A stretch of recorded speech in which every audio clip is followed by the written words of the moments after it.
Welcome, folks, to Seoul, South Korea. Just running across the street real quick. Welcome. I haven't been here in like 5 years. This was the first city I ever visited in my life, properly in Asia, outside of the Middle East, of course, because I'm from the Middle East. This is the first place I ever visited in Asia in my life, on my way to the Philippines for the first time, back when I was just 22 years old. So I've come back here for a very interesting reason, which is to take a boat to Japan in about 1 week. As you guys know, I've been doing this huge trip across Asia, and we're kind of coming off to the final sort of last few locations in Asia to wrap this trip up, which has been really amazing. We're doing like the East Asia part of it now. And yeah, I wanted to sort of hop on here and talk about why this trip is so special. It's been rough, guys, I gotta be honest with you. Coming back here also like wakes up a lot of memories of what I was doing back then when I was here for the first time, and the success of this channel. I think when I made it to South Korea, I had just hit around 20,000 subscribers on YouTube. I was pulling in money for the first time in my life from YouTube. And coming back here almost 6 years later, I'm in a very different spot, especially when it comes to the success of this channel. And you know, it's like traveling is always about a sort of nostalgia part as well, especially when you go to places that you really enjoyed. I mean, this was a place that I really fell in love with the first time I was here. I was only here for about a week or 2 weeks, and I loved the people and the food. So immediately when I landed here from Taiwan a few days ago, I was like, oh, it's so nice to be back. And then other emotions started hitting about, you know, the success, especially the recent success of videos on YouTube. Depending on when this goes out, I'm not exactly sure when it will go out. Things might change on the channel, but I thought that I might give sort of an explanation as to the last few months, what they've been, the attempt that they've been, and then what I'm gonna do next, because it's been really difficult. It's been really rough, to be completely honest with you guys. So around a year ago, I filmed this video in Dubai with my friend Sumaya, who was kind of showing me the inside of the life of being an Emirati woman. And that was supposed to be sort of a replication of a video series by a guy named Peter Santinello, which maybe some people know who he is, making these very informative videos about people all over the world. I was like, I kind of want to do that, but in my own style. Change up what I've been doing on YouTube, which is like these travel vlogs, quote unquote, with music and whatever, into something a little bit more serious, a little more intimate. And right off the bat, this first video that I released did so well. 250,000 views plus, money coming in, great. Second video doing pretty good as well. And then every single video for the last 2+ months has been bombing like never before on my channel, ever. I'm also, by the way, on the way to a cool temple right here. I'm about to meet my friends here.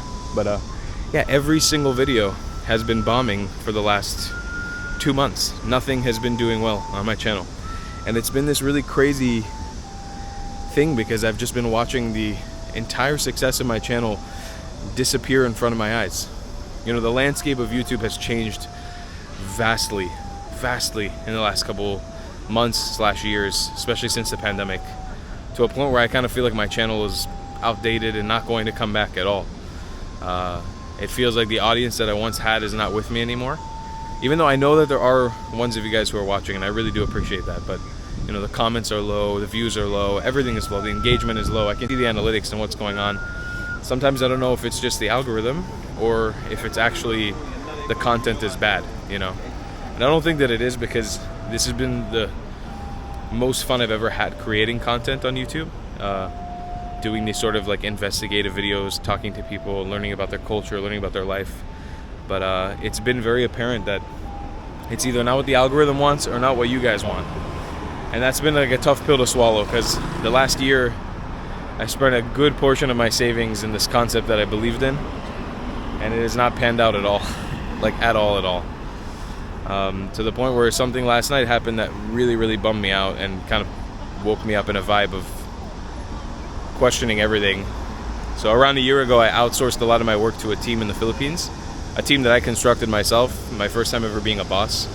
I hired people, I spent time training them, and I had to let everybody go yesterday just because the financial side of this channel has been so bad the last couple months.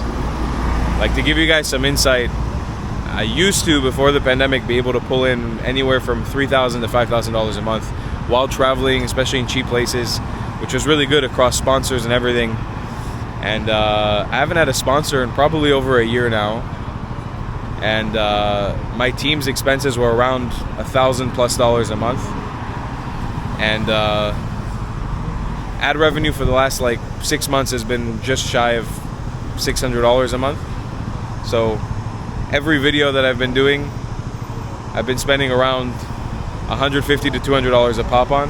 And if we're filming like 3 videos a week, the expenses start adding up. And I did the calculations, and it wasn't sustainable anymore. So I had to unfortunately let go of my entire team yesterday, which really hurts because now I'm back to square one again. And back to square one in a sense of like, I've got no time for myself anymore. I've got to go back to editing these videos myself and doing everything on the back end myself instead of creating the content. And the views are low and the revenue is low, which hurts because it's like, it literally feels like I'm going back in time like 6-7 years to when I first started this. But I had to think to myself, and I was like, okay, maybe this is a good sign to get back to the core of the channel, what I enjoy doing and what I love doing, which was originally just filming my travels for you guys and not so much this like serious take on it. And you know, as much as I enjoyed the serious take, it was so much fun to do. Like, for me personally, it was the best.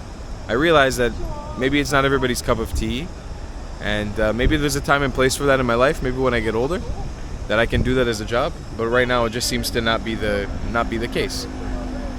So you know, in Hong Kong a few weeks ago, I decided I was probably going to pursue just these more raw, basic videos. Korea is a place where I had literally no video ideas set up pre-hand. So I'm saying fuck it, and I'm saying let's just see what happens. I'm gonna go back to the core.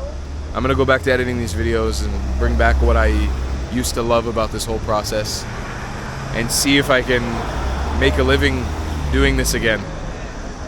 Because if not, I'm gonna run out of money. I said this before in a video.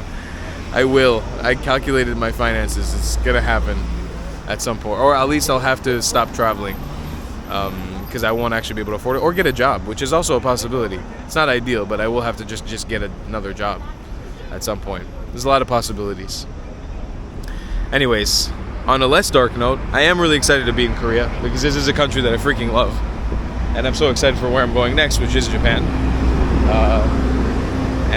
Yeah, let's begin the day today by entering this temple, hopefully eating some good food, and exploring some of this amazing city of Seoul.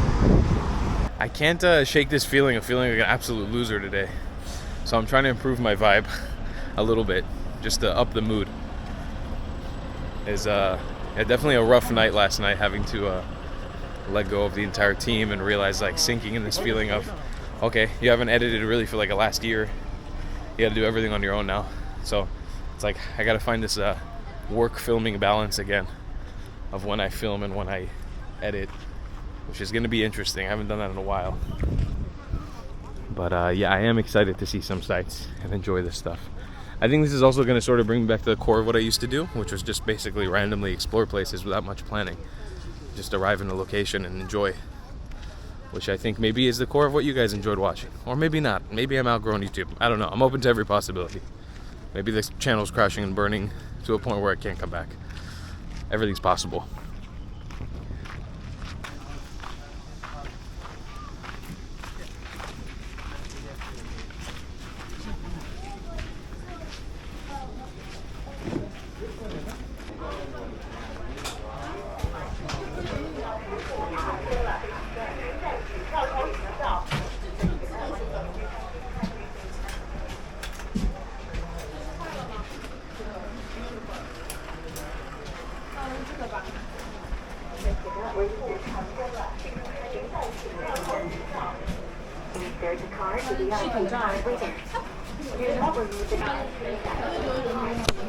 That was easy.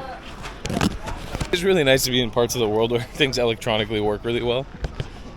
I'll tell you guys a story real quick. I was at the airport in Taiwan on my route to Korea, and I've been using my Israeli passport for the last 6 months to travel because my American passport actually expired during this trip.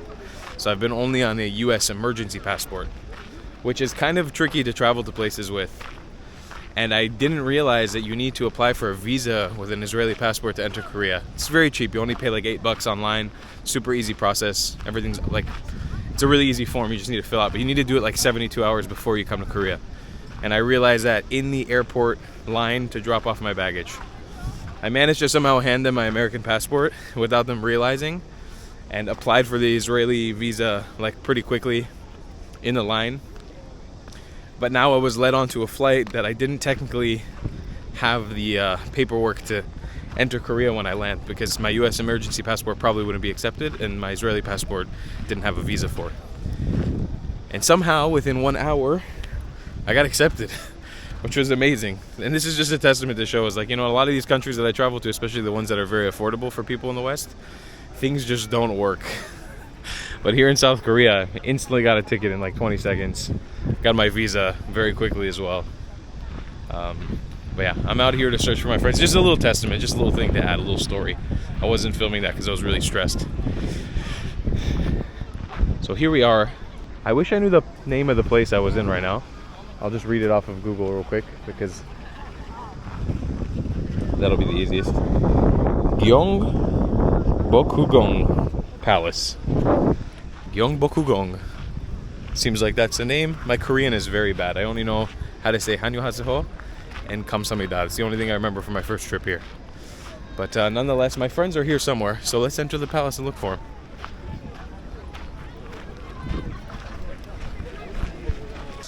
We're giving up on informative videos, folks. Just gonna do this from now on. Is that how you're supposed to do it? You're supposed to fill up your water bottle.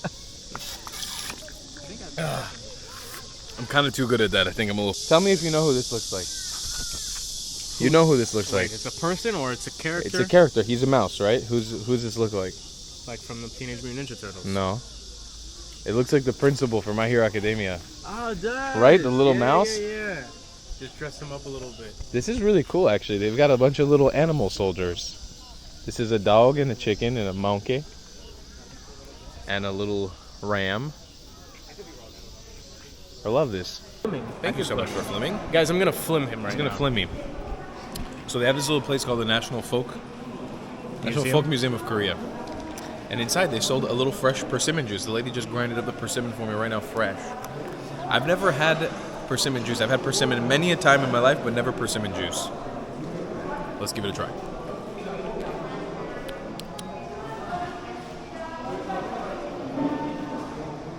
Forget about it. That is amazing. It's so creamy. Oh my god.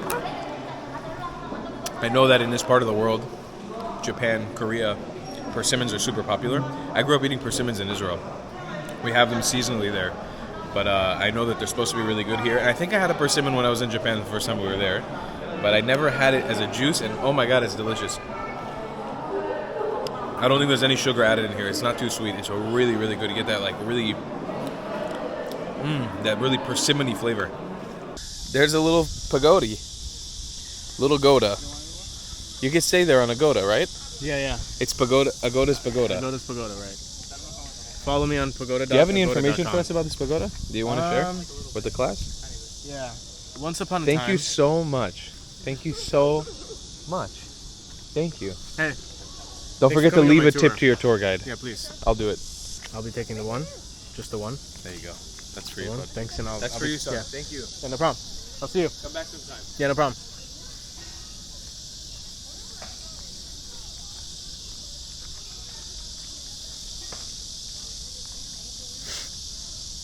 It's fake. It's definitely fake. Welcome back to my channel, everybody. I don't really know if you know about this, but I was once the owner and king of this place. It's my pagoda, as you can see. And yeah, I'm taking over the vlog from now on. Leave a comment down below if you want me to take over the channel and start making it prosperous, or you want Tal to continue making No, you guys clearly don't want me anymore. We're just trying to find a place to be indoors during this summer monsoon in Korea. Because I guess it's just rainy time right now.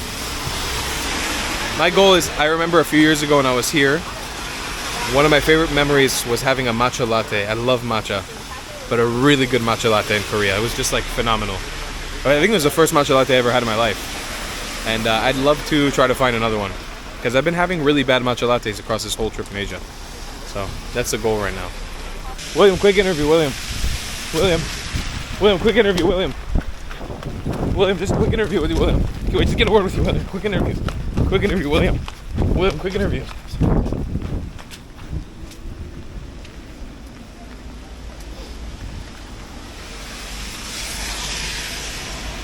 William, a quick interview. All right, we found a little place called 10-8 Coffee. They've got matcha lattes. They've got oat milk. They got the whole shebang, and they got a place to sit and watch the street. I'm so excited. Okay. The color looks pretty good. Cheers, matcha friends. Cheers. Small matcha friends. Yummy. Yummy, yummy, yummy, yummy, yummy. All right, we're in an area now called Myeongdong. And I'm itching and sniffing for street food. Because Korean street food is bomb, it's so yummy, and I want some. So we're on the hunt, we're on the search. And still something I noticed, there's a lot of these areas where it's just kind of like tourist hotspots all of a sudden. You know, because there's currency exchanges everywhere. And there'll be little street food stands in these tight, narrow alleyways. So we're on the way, let's see what we can find. I don't know, wherever I sniff food over here. Some baked cheese. Just on a skewer. I'm excited for this one. Here's some Korean grilled chicken. I think there's condensed milk in the bottom. Strong smell. Wow. Wow. Wow. It's hot, I know, but it's really good. Oh my god, hot. It's so hot. So good, no? Oh. 5,000. I don't even know how much that is. Oh. If I'm being honest with you. This is what I was looking forward to in Korea. I just want some street food. I hear some barbecue chicken. Can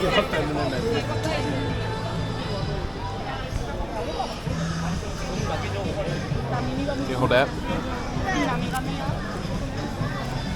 Is this 5,000? Or is that 50,000? It's 50. It's 50? No, it's 5.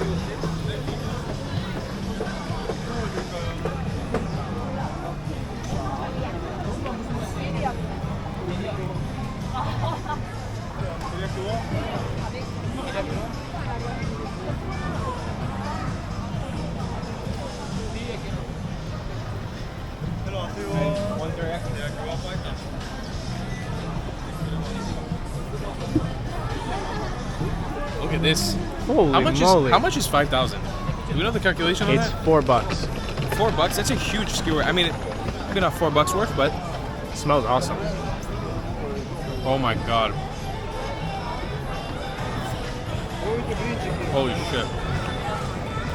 Oh my god, that's unreal.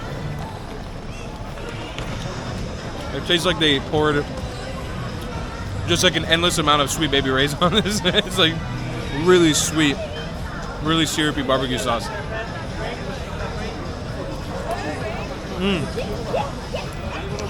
I know exactly what this reminds me of. If you've ever been to a food court in America, in a mall, a Chinese restaurant, they have this thing called bourbon chicken. It tastes exactly like this. Wow, unreal. So soft, so good. I swear, guys, I don't play this up for the camera. This is actually really, really yummy. We are in a tourist area. I'm sure it's not authentic, but fuck, it's so good. One choco, one custard.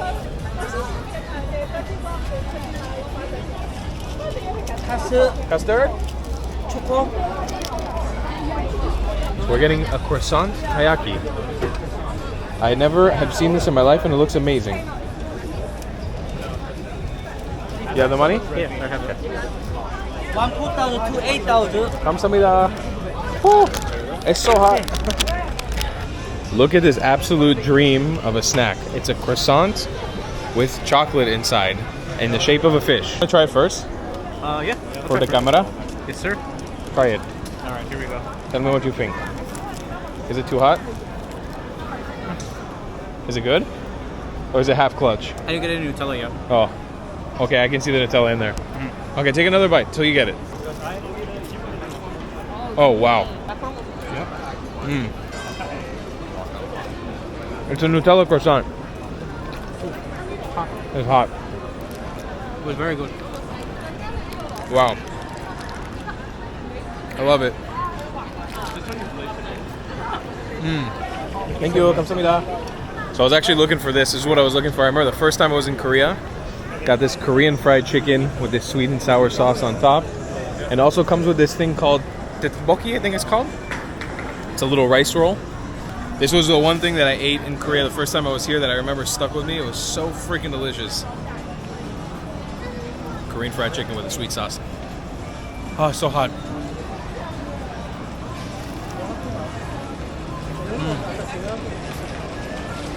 Wow.